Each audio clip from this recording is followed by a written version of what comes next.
Welcome to the Romanian Reaver channel and my playthrough of Pillars of Eternity, White March edition.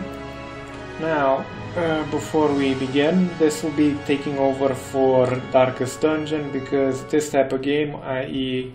a party-based RPG, is more in tune with my capabilities. I'll be playing this at the highest difficulty available just to get the same sort of sadistic vibe going. Well, technically it's more masochistic, but whatever.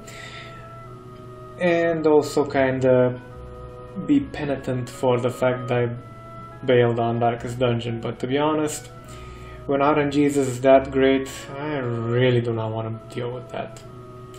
It's just my way of doing things, to be honest. But anyway, let's begin. Okay, easy, requires Path of the Damned. Enemies receive a bonus to most stats and encounters have many more enemies. Warning, this option can't be changed in game. It's only intended for players who want the most punishing encounters. I don't have much of a choice. Penitence is a bitch. Expert mode disables a number of helper features in the game. Players who want to rely on their own faculties and intuition while playing the game should play expert mode. This option is selected when you start the game. It cannot be enabled in-game, and if disabled, cannot be re-enabled in-game. Okay, Trial of Iron, only one save. We're already doing Path of the Damned. Should we go with this? If the player is killed, the file deleted, and you must start again. This option can be changed. Oh no. Nah. If we die, we want to live. We want to try again. And just in case we fuck ourselves over, we want to have at least a save scum option with maximum difficulty. But before that, just out of curiosity. Story mode is for players who are interested in the exploration and story development than the challenges of combat. While story mode is active, the enemy composition of battles is the same as normal difficulty, but the game mechanics are biased in favor of the player's favor. Additionally, the party can carry an unlimited number of camping supplies. Tis a good pain, my lads, tis a good pain.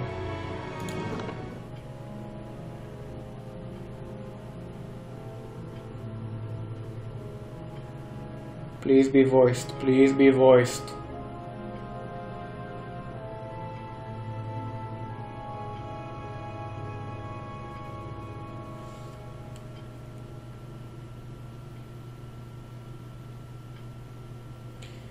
Rangers are bonded to their animal companions, and the pair work best as a team. Animal companions do not have powerful attacks, but can be effective at pinning an enemy down for the ranger to finish off. Kinda tempted. We'll see what options we have once the game starts responding again, of course. Hopefully this decade.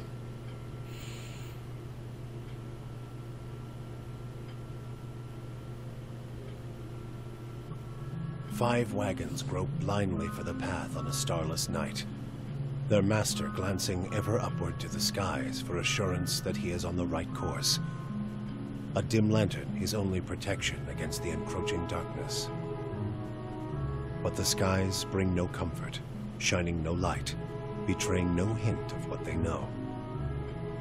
The caravan carries travelers bound for the frontier hamlet of Gilded Vale, you among them, where a local lord has offered land and wealth to settlers from abroad looking for a fresh start.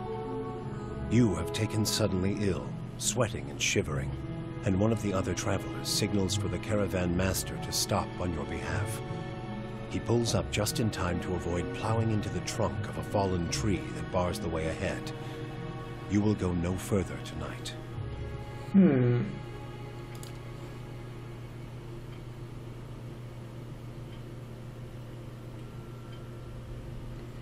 Okay, first and foremost, wear male. That's the default, really. Human. Humans, commonly called folk, are the most common race in Deerwood, the Aether Empire, Old Valia, and the Valian Republics. Though not as large as the towering Oma, Humans are known for their strength and power, +1 resolve and might. Okay, it can be used for mental intimidation, leadership, and convincing performances. In combat, it helps characters maintain concentration and attributes to the will and deflection defenses. Represents physical strength and spiritual strength, brute force, as well as their ability to channel powerful magic. During interactions, it can be useful for intimidating displays and acts of brute force. In combat, it contributes to both damage and healing, as well as the fortitude defense. Auma, which look to be... yikes. The mighty Auma are the largest of the Kif races. Ooh, getting a homeworld vibe. And are commonly found in or near oceans.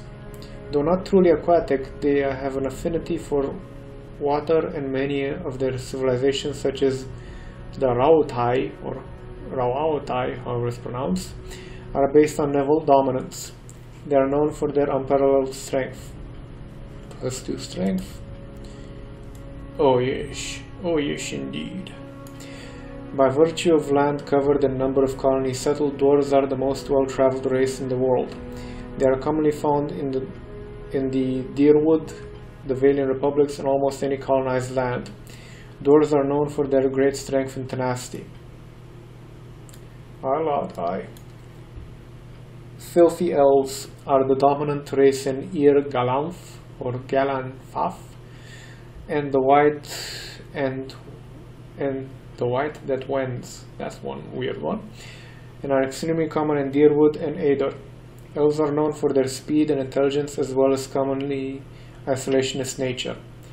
Filthy buggers, basically. Orland. Orlands are the smallest of the Kif races, though many cultures don't consider them to be civilized at all. Also notable for their large ears, two-toned skin. What is the two tones? Yeah. And hirsute bodies. Orlands are commonly found in Ir Galanth, or Galfaf, and parts of the Deerwood. They are known for their mental intensity and sharp senses. So basically these guys are more mages. Godlike.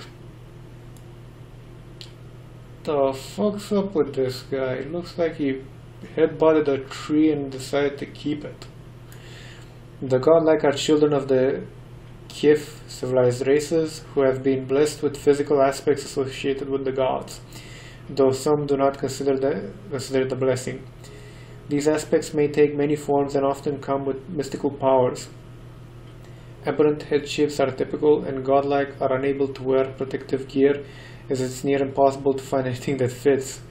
Because of their unusual nature and their inability to reproduce, godlike are often viewed with fear and wonder. This is more of a not spell sword. What was it called? Arcane archer or something like that. But yeah, it's not really much of a surprise which we're going for. Though we're going to need something that doesn't look like we suck souls out of women during the evenings. At least not willingly. Okay, mountain dwarf. Mountain dwarves, Tapo, originated on the continent to the east of Deerwood and have spread through the area several times. Unlike the similarly diminutive Orlands, who are frequently subjugated, the Tapo have always directly fought back threats opposed by larger Kif and opted to fortify their residences rather than move on. Mountain dwarves are common in the Valian Republics, but not seen as often in the Deerwood and Reed Thiras. Hale and hardy, mountain dwarves have a bonus against poison and disease attacks. Good to know. Most boreal dwarves, Enutanik, I think it's pronounced, live in the remote southern islands of Nasitiak, where they share the rocky tundra and snow-covered forests with migratory pale elves and the coast-hugging ships of Auma.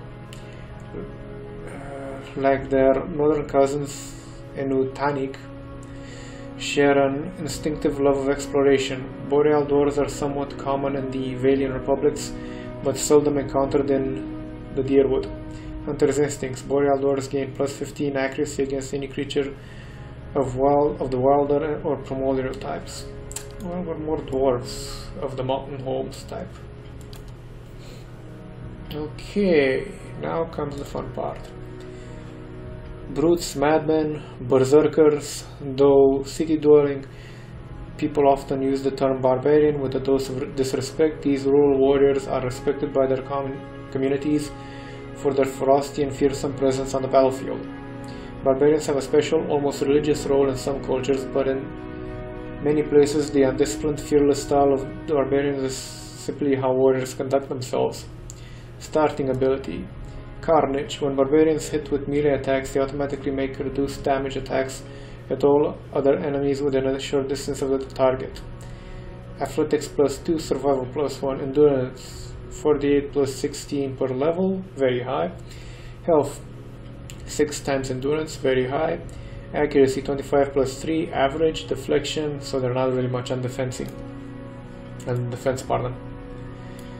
In every culture across Eora, there are chanters. Many historians consider chanters to be the most ancient workers of magic, their hallowed phrases stirring the collective memory of wayward souls around them, compelling them to generate magical effects in a kind of reenactment. In some societies, chanters formed organized groups of storytellers and researchers, but in most parts of the world they are just time-honored part of local folk traditions. Starting abilities. Phrases, chants. All chanters can continuously speak chants made up of magical phrases. Phrases produce passive effects and help build a chanter's power until they can use an invocation. Invocations. Powerful magic effects that chanters can create after they have spoken a required number of phrases through their chants. Lore plus 1, mechanics plus 1. Very low endurance, very low health, well, not very low, but accuracy average, deflection high, so they're mostly dodgy motherfuckers. Cipher. A recent discovery in the Eastern Ridge. Ciphers were once called, oh fuck you, mind hunters by Glanfaffins, or Glanfaff, or I'm just gonna call Glanfaffers. Ciphers have the ability to directly contact and manipulate another person's soul and psyche using an ally's or enemy's essence as the focus for their magic. Though most ciphers are still found in the Eastern Reach, practitioners of the techniques have spread throughout the known world. They are gaining acceptance over time, but are generally distrusted, especially by the uneducated.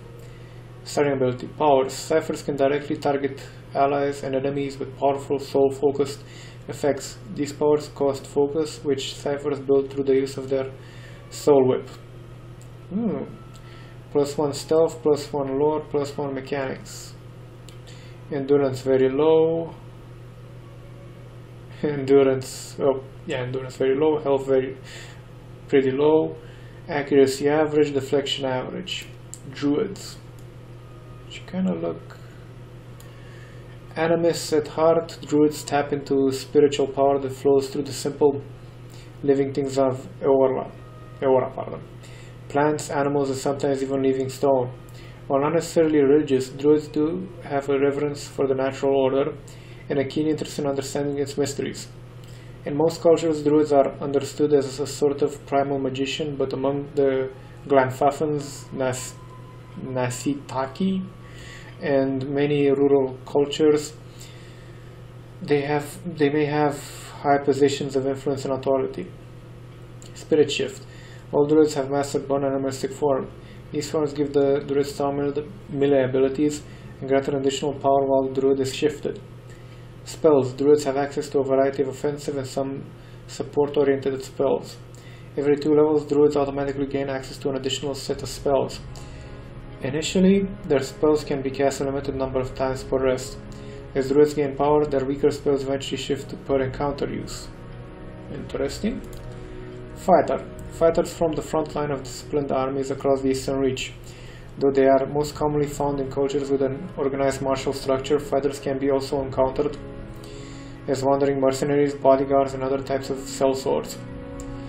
The common element that unifies fighters is their heavy focus on endurance and melee defense.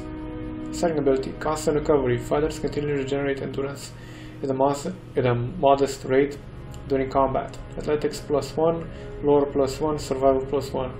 Endurance average, health high, accuracy high, very high, pardon, and deflection very high. Would be tempted. Monks.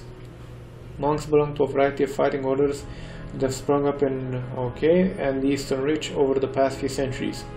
While many monastic orders can trace their teachings to the enduring founder Tak or whatever, individual organizations vary greatly in their focus, morality, and ethics. Common folk respect the incredible discipline of monks, but see them as an odd, unpredictable bunch who may not be entirely sane. Sounds like me. Even mercenaries and other adventurers aren't sure what to make of them. Transcendent suffering. When monks have no weapons equipped, their unarmed attacks are exceptionally powerful and continue to increase in damage as they gain levels. Wounds. As monks are damaged, their pain generates wounds. Wounds can be used to power many of the monk's special abilities. Yikes! Endurance average, health very high, accuracy very high, deflection high. Paladin. Paladins are martial zealots devoted to a god, a ruler, or even a way of life. They can be found in many cultures where a fanatical group of like-minded individuals have formed a warrior society dedicated to advancing their cause.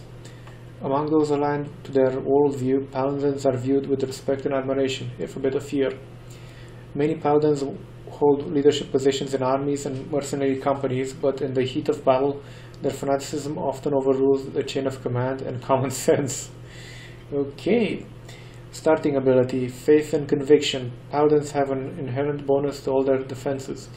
Over the course of the game, the value of this bonus may shift based on the reputations the paladins gains relative to the behaviors they are preferred by his or her order. +2 athletics, +1 lore. Average endurance, high health, average accuracy, average deflection. Priests, who look more like clerics. Priests are devotees of Eoras, I keep saying Eloras for some reason. Deities and practitioners of religious magic. While all priests dedicate themselves to specific gods, priest powers is actually derived from their personal beliefs. In contrast to most paladins, priests tend to focus on philosophy, teaching, and the relationship of religious organization with common folk. The reception of priests in any given part of the world depends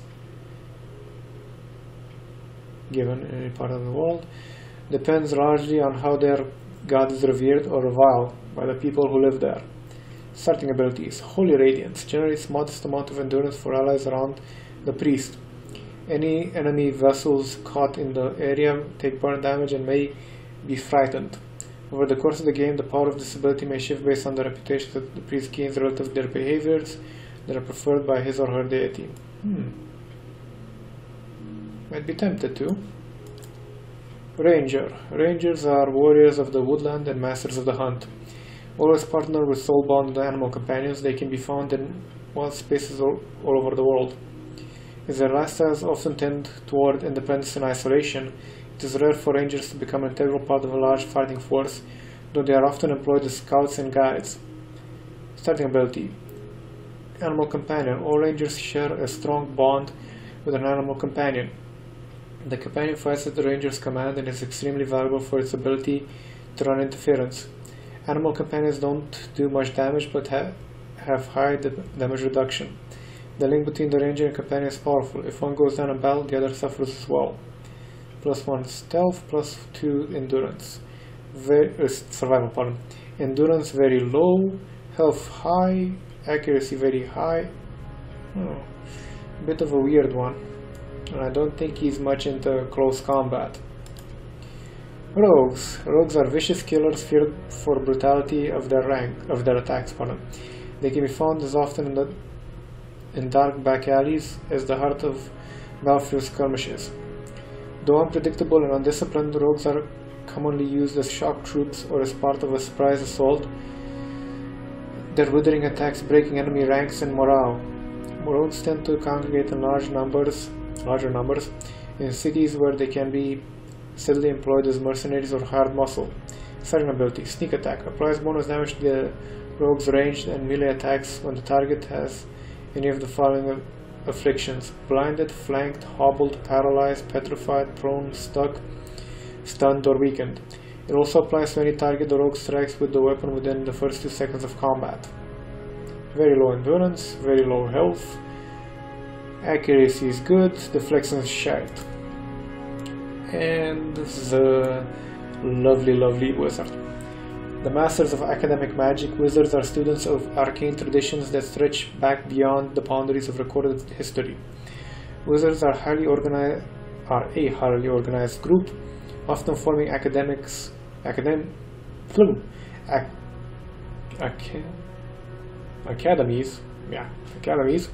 or guilds devoted to research and development in magical studies, and tend to favor environments where inquiry, experimentation, debate, and dissemination of knowledge are encouraged.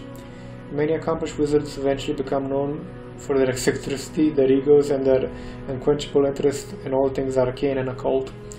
Starting abilities: Arcane Assault, mid-range attack that hits a small area for raw damage and can leave targets dazed.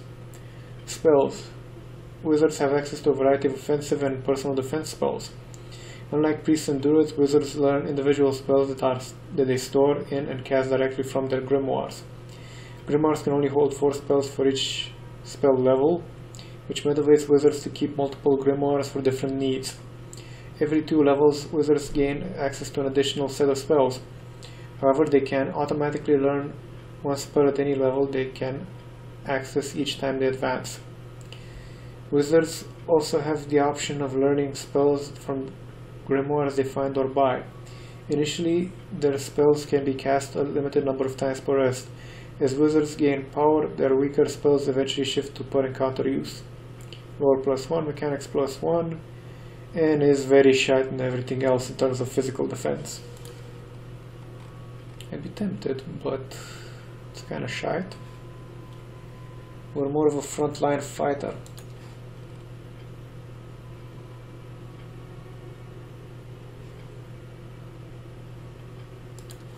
This guy had an area of effect though, right? And which one had area of effect?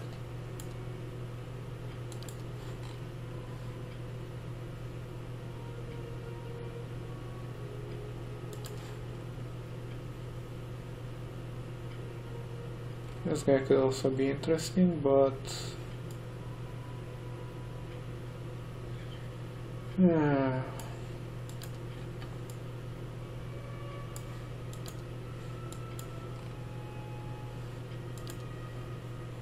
Really rather curious here.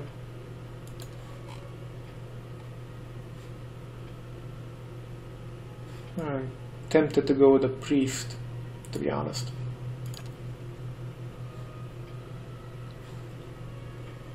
Called Beraf in Aiden and Sirono in Valian.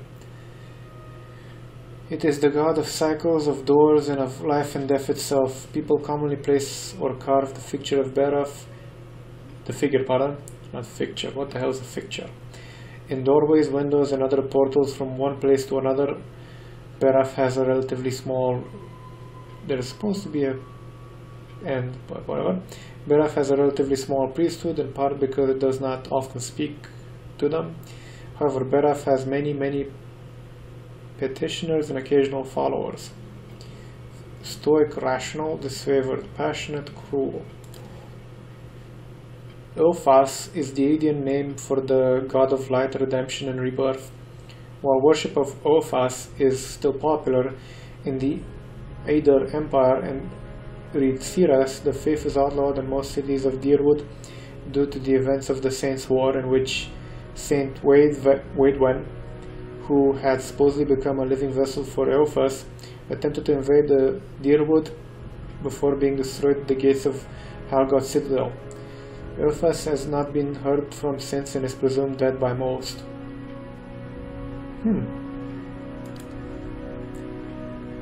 Magran is the goddess of war and fire, and hers is the most popular populace following in Deerwood. Megran's faithful are rank-and-file soldiers as well as officers, tacticians, and strategists. Additionally, they create devices used in warfare, especially those made in the forge, such as weapons and armor. Their priests view battle and warfare as inevitable human activities that should be pursued with single-minded efficiency. Consequently, she is not a goddess of battlelust or celebration as much as military excellence and passionate discipline. Aggressive, clever, diplomatic, passionate. Scaen, known also as the Quiet Slave, is a god of secret hatred, resentment, and violent rebellion. Ew. He is usually depicted as a small, bald man covered in lash scars whose ears and nose have been cut off. Ooh.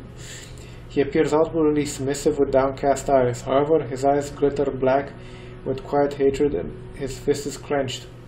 He is known to manifest in a horrific incarnation known as the effigy to followers desperate enough to perform certain unspeakable rites.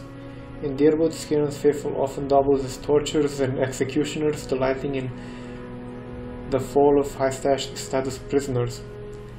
Favorite disposition: deceptive, cruel, disfavored, benevolent, aggressive. Weird. Whale. Whale is the god of dreams, secrets, mysteries, and revelations. Inscrutable even to other gods, Whale has no determined gender or consistent appearance. So basically this is Slanesh. Its symbol is the eye, though the look and number of eyes often change. So something between Slanesh and Sneech. People pray to Whale both to protect their secrets as well as to unravel the mysteries in front of them. Followers of Whale are known for many strange and unusual practices, possibly for good reasons, possibly for no reason at all. Nah, definitely Sneech, or Tsinch, however it's pronounced. Tempted more for the goddess of war because A, goddess, bow chicka wow wow, and 2, war. War is favorable, yes. Okay, as the next.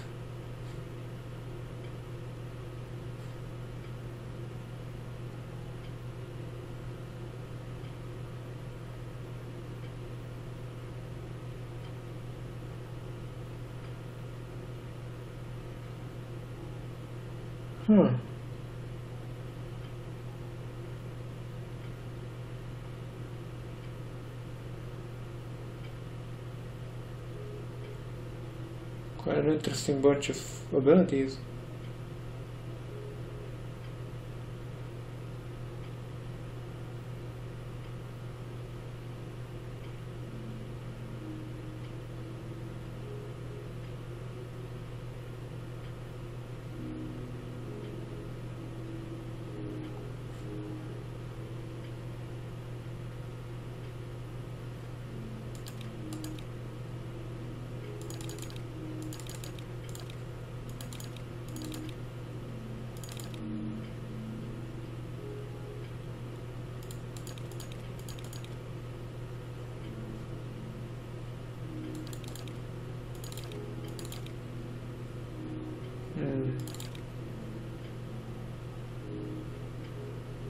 I do like being a bit more tanky.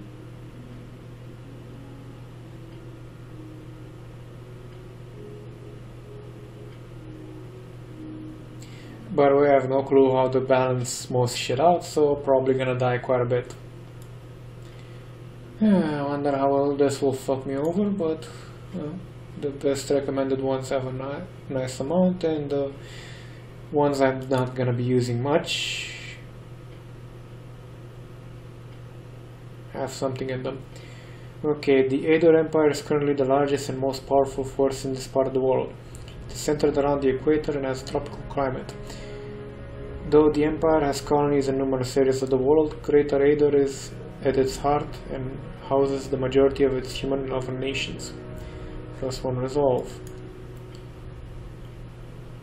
The Dreadfire Archipelago, consisting of the nation of blah blah, dozens of almost settlements, and hundreds of lawless pirate-infested islands that stretch across the southern sea. Deadfire is home to the Boreal Dwarves, Alma, and a mixed variety of other races. Deadfire Archipelago is the last stop for anyone headed east. A multitude of monstrous sea creatures infest the ocean beyond, making travel virtually impossible, but not impossible. Ixmitl Plains, located to the north of Ir Glanfaf. The blah blah blah plains are a large expanse of fertile savannas that are extensively farmed by human and Orlan residents. The X culture is one of the oldest in the world, though one of the least imperialistic, having spread out little over the past several thousand years. Old Valia. Once the crown jewel of the southern seas, Old Valia is now the crumbled remnants of an empire of warring merchant nations. Counting many humans and dwarves among their ranks, the Old Valian countries are still forces to be reckoned with, and are proud of their rich cultural heritage. Dominated by the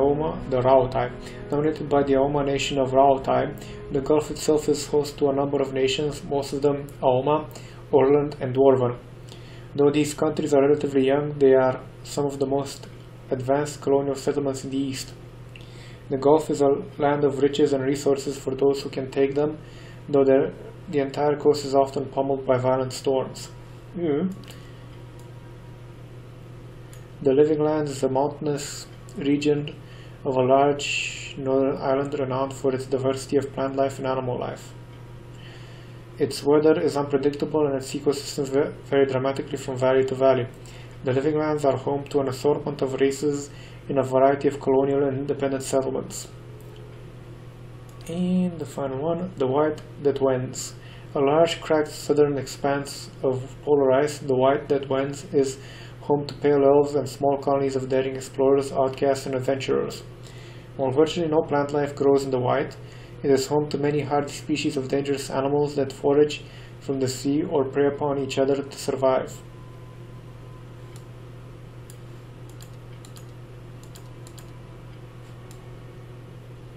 To be honest, the resolve would probably be quite good overall. Plus hammer time. Not seeing any axes, so yeah. Except this thing, which is more of a pole axe. So yeah, we're gonna go with these guys.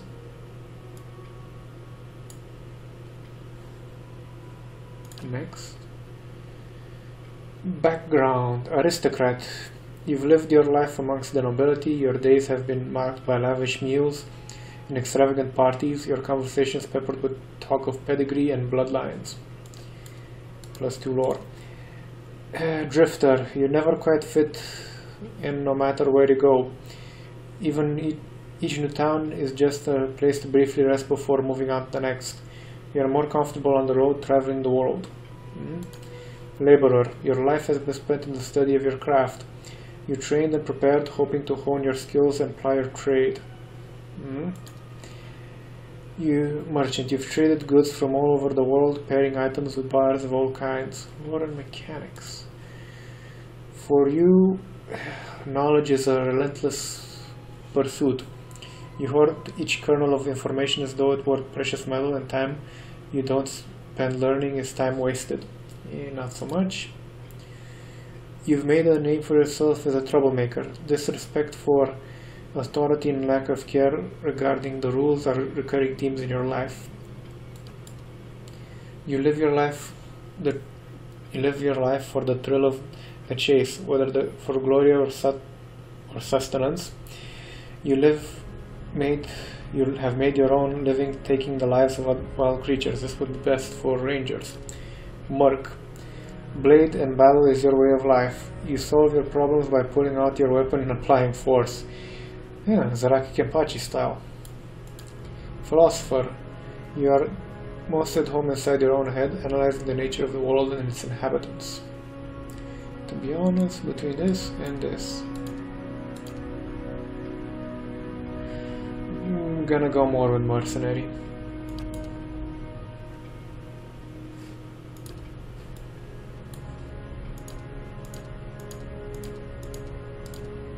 Really, only only 3 dwarfs?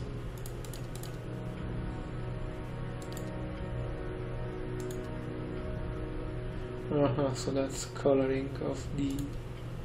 yeah. Emerald and secondary...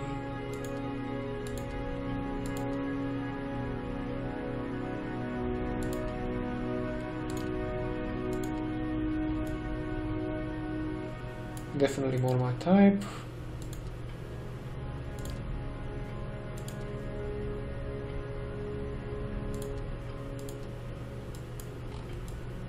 Yeah, that's closer to my natural hair color.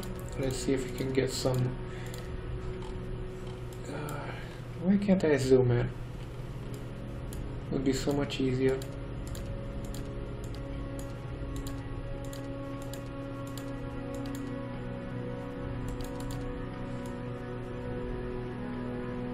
Yeah, that looks properly dwarvy.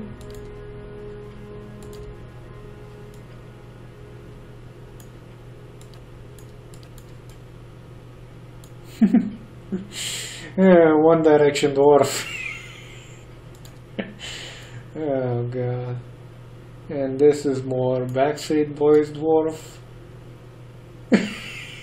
Okay, this one's the reserve. Huh. This one actually looks decent. This kind of looks like Scalagrim if you had hair on the sides. Okay.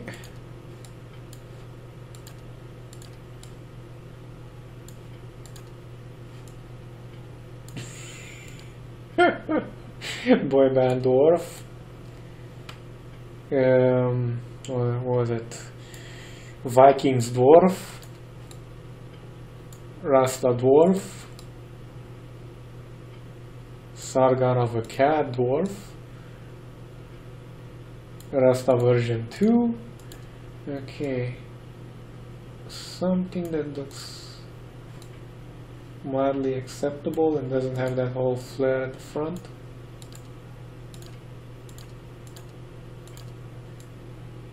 May as well. Closest I'll ever get to Zaraki Kenpachi here in this game. Without mods, of course. What is it? Watch and learn. Stand together! Keeping quiet. Oh yes, we have plenty. I'll lead the way. Ha! To whispers and shadows. Yeah? I'm flattered. They won't see me coming. Yes. Now I am the leader of the group. Bring them down! They won't see me coming. I've got this. Let's go! My eyes are peeled. Huh? Follow me. Let's go! Nice and slow. Follow me. Let's go! I'll go on ahead. Ready when you are. I'll lead the way. Death to our enemies. Quick and quiet. Ready when you are. This is more of a Zaraki Kenpachi type. Can we fit our whole name? I wonder.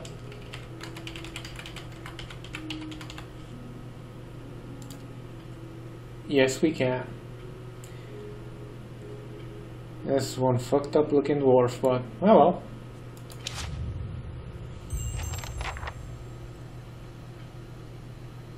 But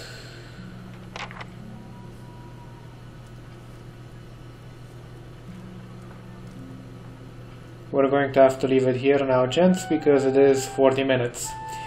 Lots of reading to do, and apparently we're not going to be doing most of it past this point, because it would take way too much time. Thank you for watching, and buff the